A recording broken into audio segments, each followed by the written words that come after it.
আসসালামু আলাইকুম। অবিরাম বাংলা সংবাদে সবাইকে স্বাগত জানাচ্ছি মার্জিয়া মিরা। শুরুতেই বিআরবি কেবল সংবাদ শিরোনাম। মঙ্গল শোভাযাত্রার নাম পরিবর্তন করে বর্ষবরণ আনন্দ শোভাযাত্রা রাখায় ইউনেস্কোর স্বীকৃতি ধরে রাখতে নতুন করে আবেদন ও অনুমোদনের প্রয়োজন হবে বলে জানিয়েছে সংস্থাটি। সংবাদ মাধ্যম বিবিসি বাংলাকে তথ্য জানিয়েছে জাতিসংঘের শিক্ষা, বিজ্ঞান ও সংস্কৃতি সংস্থা ইউনেস্কো 2016 সালে মঙ্গল শোভাযাত্রা অন পহেলা বৈশাখ শিরোনামে অপরিমেয় সাংস্কৃতিক ঐতিহ্য হিসেবে ইউনেস্কোর তালিকাভুক্ত হয়। গত 11 এপ্রিল মঙ্গল শোভাযাত্রার নাম পাল্টে বর্ষবরণ আনন্দ শোভাযাত্রা করার সিদ্ধান্ত নেয় ঢাকা বিশ্ববিদ্যালয়। নাম পরিবর্তন নিয়ে সমালোচনা ও নতুন করে বিতর্ক সৃষ্টি হয়। এই বিষয়ে বিবিসি বাংলাকে ইউনেস্কো জানিয়েছে, অপরিমেয় সাংস্কৃতিক ঐতিহ্যের ক্ষেত্রে জীবন্ত ঐতিহ্য এবং তার গতিশীলতাকে বিবেচনায় নিয়ে এ ধরনের পরিবর্তনের নির্দিষ্ট প্রক্রিয়া রয়েছে। এজন্য 24টি দেশের সমন্বয়ে গঠিত কমিটির অনুমোদন প্রয়োজন হবে। তবে এখন পর্যন্ত নাম পরিবর্তনের জন্য কোনো আনুষ্ঠানিক আবেদন করা হয়নি বলে জানিয়েছে সংস্থাটি। মঙ্গল শোভাযাত্রা নামে খ্যাতি পেলেও 3.5 দশক আগে 1989 সালে এই আয়োজনের নাম ছিল আনন্দ শোভাযাত্রা। 1990 সাল থেকে এটি মঙ্গল শোভাযাত্রা নামে পালিত হয়ে আসছে।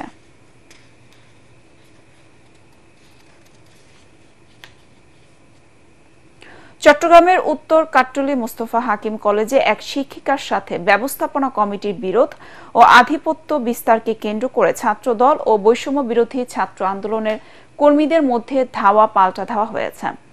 বৃহস্পতিবার বিকেলের এ ঘটনাকে কেন্দ্র করে সন্ধ্যায় এক পক্ষ নগরীর আকবর শাহ থানায় গেলে সেখানে উত্তেজনার সৃষ্টি হয়। আকবর শাহ থানার ভারপ্রাপ্ত কর্মকর্তা মোহাম্মদ কামরুজ্জামান জানান, কলেজের নতুন পরিচালনা পরিষদ এক শিক্ষিকাকে কলেজে আসতে নিষেধ করার জেরে ঘটনার সূত্রপাত হয়। শিক্ষার্থীদের সাথে বৈষম্য বিরোধী ছাত্র আন্দোলনের নেতা কর্মীরা পরিচালনা পরিষদের কর্মকর্তাদের কাছে শিক্ষিকার ব্যাপারে জানতে চাইলে ছাত্রদল হামলা করেছে বলে অভিযোগ ওঠে। এ সময় কলেজ ক্যাম্পাসে উভয় পক্ষের মধ্যে ধাওয়া পাল্টা ধাওয়া হয়। এতে কয়েকজন আহত হন। পরে সন্ধ্যায় বৈষম্য বিরোধী ছাত্র আন্দোলন ও এনসিপির নেতা কর্মীরা আকবর শাহ থানায় যায়।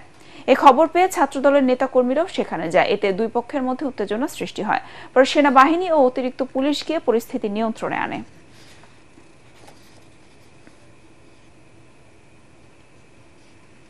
ভারতে অবৈধ অনুপ্রবেশের সময় জামালপুরের বকশীগঞ্জ উপজেলার ধানুয়া কামালপুর মাজারটিলা থেকে 2 বাংলাদেশিকে আটক করেছে বর্ডার গার্ড বাংলাদেশ বিজিবি।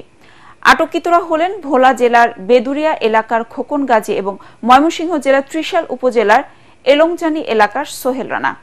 তারা কাজের উদ্দেশ্যে ভারতে যাচ্ছিলেন বলে পুলিশকে জানায়।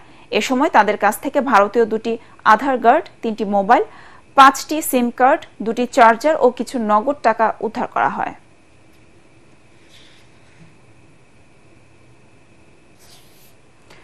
একাত্তরের গণহত্যায় ক্ষমা চাওয়ার বিষয়ে বাংলাদেশের সাথে আলোচনা অব্যাহত রাখার আশ্বাস দিয়েছেন ঢাকায় সফররত পাকিস্তানের পররাষ্ট্র সচিব আমনা বালোচ। এক ব্রিফিংয়ে পররাষ্ট্র সচিব জসিমউদ্দিন জানিয়েছেন, বাংলাদেশে আটকে পড়া 4 লাখ পাকিস্তানিদের ফিরিয়ে নেওয়ার ব্যাপারেও আলোচনা হয়েছে। এছাড়াও মুক্তিযুদ্ধের ক্ষতিপূরণ হিসেবে $400 মিলিয়ন এবং 70-এর ঘূর্ণিঝড়ে ক্ষতিগ্রস্ত দেশ হিসেবে বিদেশি অনুদান পাওয়া $200 মিলিয়ন ফেরত চেয়েছে বাংলাদেশ। বিস্তারিত ইমদাদুল্লাহ বাবুর রিপোর্টে।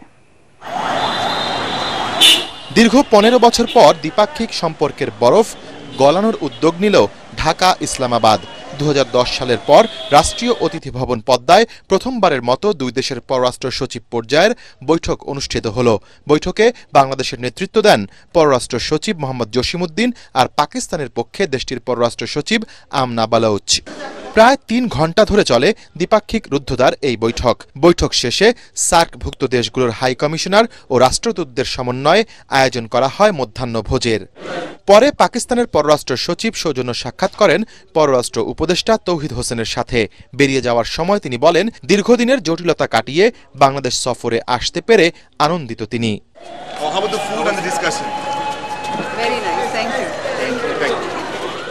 পরে আনুষ্ঠানিক সংবাদ সম্মেলনে পররাষ্ট্র সচিব মোহাম্মদ জসিমউদ্দিন বলেন, দুই দেশের আঞ্চলিক ও বৈশ্বিক নানা ইস্যু নিয়ে তাদের মাঝে আলোচনা হয়েছে। পাকিস্তানের সাথে ঐতিহাসিকভাবে অমীমাংসিত বিষয়গুলো উত্থাপন করেছে, যেমন আটকে পড়া পাকিস্তানিদের প্রত্যাবাসন, অবিভাজিত সম্পদে বাংলাদেশের ন্যায্য হিস্সা প্রদান, 1970 সালের ঘূর্ণিঝড়ে ক্ষতিগ্রস্তদের জন্য প্রেরিত বিদেশি সাহায্যের অর্থ হস্তান্তর এবং 1971 সালে পাকিস্তানের তৎকালীন সশস্ত্র বাহিনী কর্তৃক সংঘটিত গণহত্যার জন্য আনুষ্ঠানিকভাবে ক্ষমা চাওয়া। পাকিস্তানের দিক থেকে যে রেসপন্সটা তারা সেটা বলেছেন যে এই বিষয়টা নিয়ে তারা দে রিমেইন এঙ্গেজড। পাকিস্তানের মাননীয় পররাষ্ট্রমন্ত্রী সফর নিয়ে কাজ করছি, যেটা আজকের বৈঠকে আমরা চূড়ান্ত করেছি। এটা আগামী এই মাসেরই 27-28 তারিখে অনুষ্ঠিত হবে। এদিকে পররাষ্ট্র মন্ত্রণালয়ে উপদেষ্টা এবং সচিবের সাথে বৈঠক করেছেন ঢাকায় সফররত যুক্তরাষ্ট্রের দক্ষিণ ও মধ্য এশিয়া বিষয়ক উপসহকারী পররাষ্ট্রমন্ত্রী নিকোল চুলিক এবং পূর্ব এশিয়া ও প্রশান্ত মহাসাগরীয় আঞ্চলিক উপসহকারী পররাষ্ট্রমন্ত্রী অ্যান্ড্রু হেরাপ। তবে বৈঠকের বিষয়ে গণমাধ্যমের সামনে মুখ খুলতে রাজি হননি তারা। পররাষ্ট্র সচিব এ বিষয়ে সাংবাদিকদের জানান, আলোচনা হয়েছে দ্বিপাক্ষিক বাণিজ্য ঘাটতি কমানোর বিষয়ে। আমাদের এই সরকারের যে চলমান সংস্কার কার্যক্রম সেটা নিয়ে কথা বলেছি, সামনে যে নির্বাচন সেই নির্বাচন নিয়ে কথা বলেছি, ইউএসএইডের যে সহযোগিতা সেটার পুনর্বিবেচনার কথা বলেছি। বিশেষ করে স্থান পেয়েছে রোহিঙ্গা প্রত্যাবাসন। এছাড়া অর্থনৈতিক সহযোগিতার যে বিষয় সেই বিষয়ে আলোচনাকালে অন্যান্য বিষয়ের মধ্যে সম্প্রতি যে আরোপিত উচ্চ শুল্ক সেটা নিয়ে আমরা আমাদের কনসার্নটা বলেছি। পাকিস্তান ও যুক্তরাষ্ট্রের সাথে বন্ধুসুলভ সম্পর্ক চায় বাংলাদেশ বলেও জানিয়েছেন পররাষ্ট্র সচিব। ইমদাদুল্লাহ বাবু, এটিএন বাংলা, ঢাকা। চলতি অর্থবছরের জুনেই ছাড় হতে পারে আন্তর্জাতিক মুদ্রা তহবিল IMF এর $470 কোটি ঋণের চতুর্থ ও পঞ্চম কিস্তির অর্থ। বাংলাদেশ ব্যাংকে IMF মিশনের সফর শেষে ব্রিফিংয়ে একথা জানান মিশন প্রধান ক্রিস পাপাজর্জিও। এ সময় রাজস্ব আহরণে সরকার অনেক পিছিয়ে জানিয়ে দ্রুত করনীতি সংস্কারের কথা জানান মিশন প্রতিনিধিরা। তরিক ইসলামের রিপোর্ট। কোনো ধরনের অগ্রগতি ছাড়াই বাংলাদেশে 12 দিনের সফর শেষ করেছেন আন্তর্জাতিক মুদ্রা তহবিল IMF এর মিশন প্রতিনিধিরা। তাই শেষ দিনে বাংলাদেশ ব্যাংকের কেন্দ্রীয় কার্যালয়ে এই সংবাদ সম্মেলন করেন তারা।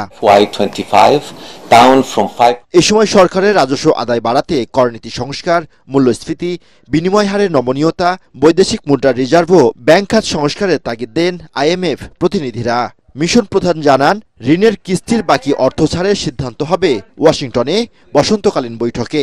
There is, I think, an agreement between us and the governor, Bangladesh Bank, on flexibility. There is no doubt that we are all want to move in the same direction. We see more flexibility of the exchange rate regime in Bangladesh. ঋণের শর্ত হিসেবে বাংলাদেশ রাজস্ব আদায়ে অনেক পিছিয়ে আছে বলেও জানানো হয় ব্রিফিংয়ে। Sustainable revenue growth reduces widespread tax exemptions, improve compliance, and distinctly separates tax policy from administration. বৈদেশিক মুদ্রার সংকটে 2022 সালে বাংলাদেশকে $4.7 বিলিয়ন ঋণ অনুমোদন দেয় IMF। পরে 3 কিস্তিতে ছাড় হয় $231 কোটি। তরিক ইসলাম, এটিএন বাংলা, ঢাকা। চাঁপাইনবাবগঞ্জে বেগুনি রঙের ধান চাষ করে সারা ফেলেছেন চাঁপাইনবাবগঞ্জের কৃষক রবিউল ইসলাম। শুরুতে নতুন ফসল আবাদে কিছুটা সংশয় থাকলেও এখন ফলন দেখে তার চোখে মুখে আশার ঝিলিক। আর এই সাফল্য দেখে অনেকে আগ্রহী হয়ে উঠছেন নতুন জাতের এই ধান চাষে। চাঁপাইনবাবগঞ্জ প্রতিনিধি নাসিম মাহমুদের পাঠানো রিপোর্ট জানাচ্ছেন আসিফুর রহমান সাগর। ইউটিউবে দেখে বেগুনি রঙের ধান চাষে উদ্বুদ্ধ হন কৃষক রবিউল ইসলাম। এরপর অনলাইনে অর্ডার দিয়ে 300 টাকা কেজি দরে 2 কেজি বীজ সংগ্রহ করে 12 কাঠা জমিতে চাষ করেন এ ধান। প্রচলিত ধান গাছের পাতার রং সবুজ, কিন্তু তার জমিতে এখন শোভা পাচ্ছে বেগুনি রঙের ধান গাছ।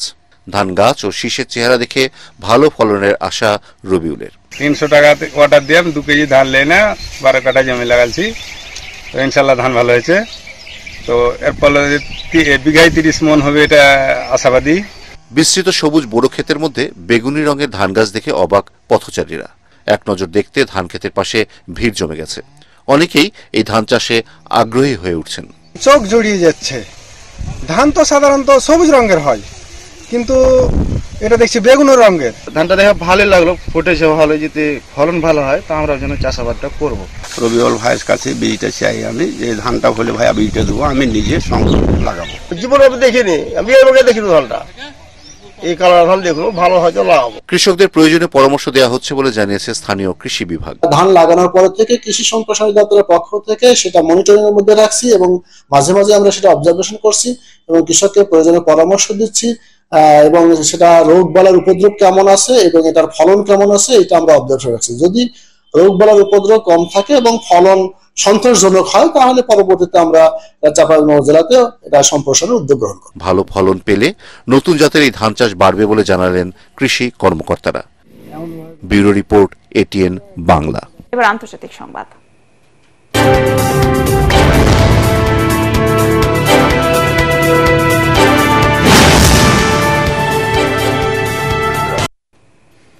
চীনা পণ্য আমদানিতে যুক্তরাষ্ট্রের 245% শুল্ক আরোপ নিয়ে আনুষ্ঠানিক প্রতিক্রিয়া জানিয়েছে বেইজিং। এক বিবৃতিতে দেশটির পররাষ্ট্র মন্ত্রণালয় বলছে, যুক্তরাষ্ট্রের এই অতিরিক্ত শুল্কারোপ একটি সংখ্যার খেলা মাত্র। অর্থনৈতিক বাস্তবতায় এর খুব একটা প্রভাব নেই, বরং যুক্তরাষ্ট্র কিভাবে শুল্ককে রাজনৈতিক অস্ত্র হিসেবে ব্যবহার করে অন্যদের কোণঠাসা করে ভয় দেখাতে চায় সেটি প্রমাণ হচ্ছে। চীনা মুখপাত্র আরও হুঁশিয়ারি দেন, যুক্তরাষ্ট্রের এই খেলা উপেক্ষা করছে তার দেশ। তবে চীন যদি কোনো ক্ষতির শিকার হয় তাহলে কঠোর পাল্টা ব্যবস্থা এবং শেষ পর্যন্ত নিজেদের অবস্থানে অটল থাকবে বেইজিং। এবার পার্টিক্স খেলার খবর।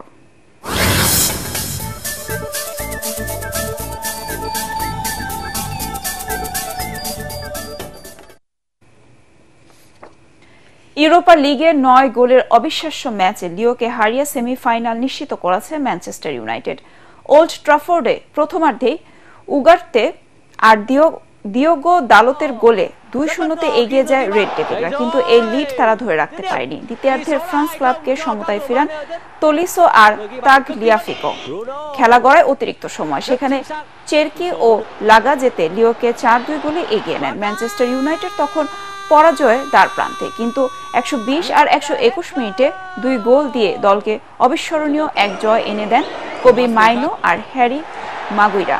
আরেক ম্যাচে ওয়ার্স যাওয়ার কাছে 2-1 গোলে হারলেও প্রথম লেগে এগিয়ে থাকায় সেমিফাইনালে উঠে চেলসি। সানরাইজার্স হায়দ্রাবাদকে 4 উইকেটে হারিয়ে সপ্তম ম্যাচে তৃতীয় জয় পেয়েছে মুম্বাই ইন্ডিয়ান্স। আগে ব্যাট করতে নেমে উদ্বোধনী জুটিতে 59 রান যোগ করে আউট হন অভিষেক শর্মা, কিন্তু এরপর আর বলের সঙ্গে পাল্লা দিয়ে রান তুলতে পারেনি হায়দ্রাবাদ। তাতে 5 উইকেটে 162 রানের পুঁজি পায় প্যাট কামিন্সের দল। সর্বোচ্চ 40 রান আসে অভিষেক শর্মার ব্যাটে। জবাবে 11 বল হাতে রেখে জয় নিশ্চিত করে মুম্বাই ইন্ডিয়ান্স। উইল জ্যাক 36 আর রায়ান রিকেলটন খেলেন 31 রানের ইনিংস। এ নিয়ে 7 ম্যাচের 5টিতে হারল সানরাইজার্স।